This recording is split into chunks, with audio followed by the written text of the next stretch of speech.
Hello and welcome back to Danny Phantom Month.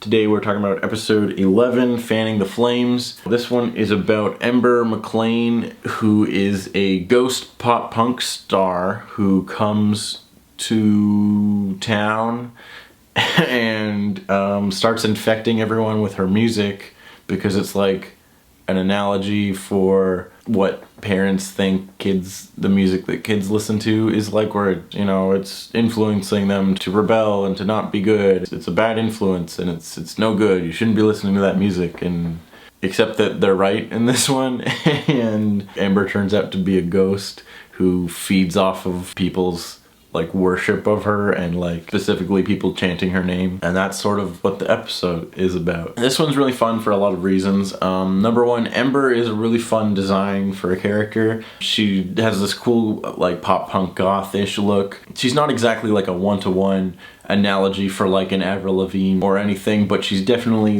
an analogy for that type of early 2000s punk chick type of pop star person. She also has this really fun power set where her guitar can shoot different energies, and she has a dial that does different things. One of them is just a fist, and when she strums her guitar, a fist comes out and punches Danny, and there's one that's a heart, and then it makes Danny fall in love with Sam for part of the episode. She also rides her guitar like a surfboard at one point. It's really fun. Ember is one of the characters from this show that gets the most fan art and cosplay because people really like her design. I also think that the concept of Ember is actually really clever, even though it is kind of listen to your parents, kids. Pop stars aren't all that good. That they're bad. They might be ghosts. At the same time, it is a good commentary on the craziness of certain fandoms and how much people are willing to pay to see people in concert, and how extreme people's worship of celebrities is, which is has been a thing for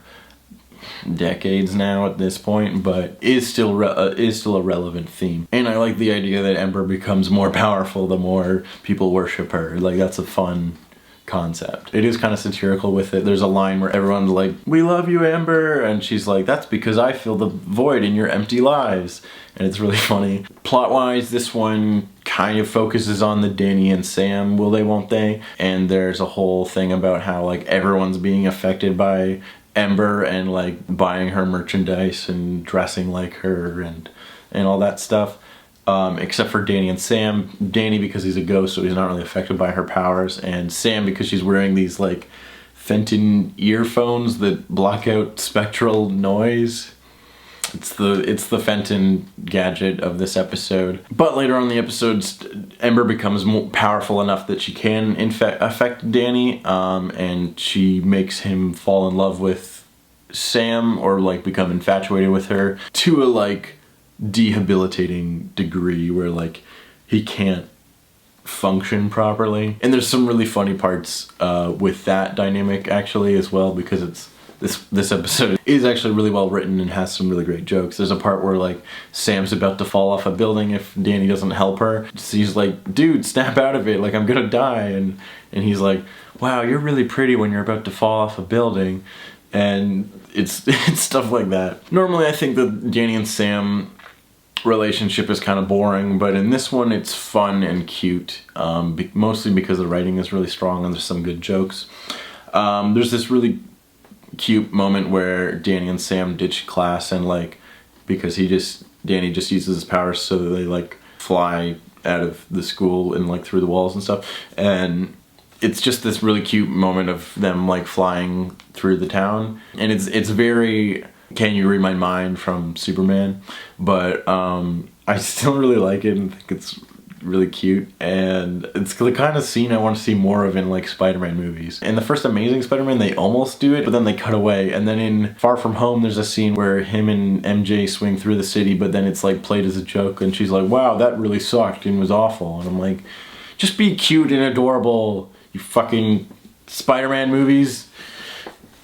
I want to see Spider-Man swing through the city with a girl and it be cute and romantic. Why can't I have that? Anyways, there's a subplot about how Lancer really hates Ember because she's distracting everyone from their schoolwork, which is relevant to him because there's like a big national test that's coming up soon, and he says something about how his bonus is based on how well they do on the test. For Lancer book report today, we get 3 books this time: Pride and Prejudice, Chicken Soup for the Soul, and Lord of the Flies. So that's a record number of Lancer book reports for an episode.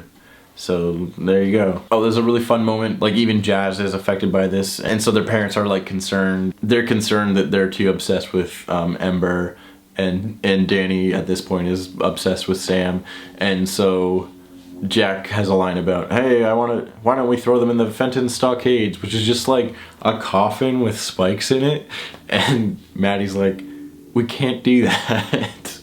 And then Jack's like, fine, we'll just ground them like normal parents, and it's great. This is also the first appearance of Klemper, who's just this like retard ghost with ice powers. I don't know, man. It's kind of, I'm not sure what they're exactly doing with him, but I bring it up because he shows up in later episodes. So yeah, I think that's about it. This is a really fun episode with a cool and fun villain that has a very unique power set. It has a really great use of all the characters, them all being affected by Ember in different ways. And I don't mind the Danny and Sam stuff because it's funny and even cute at some moments. So tune in next time for more Danny Phantom. Thanks for watching.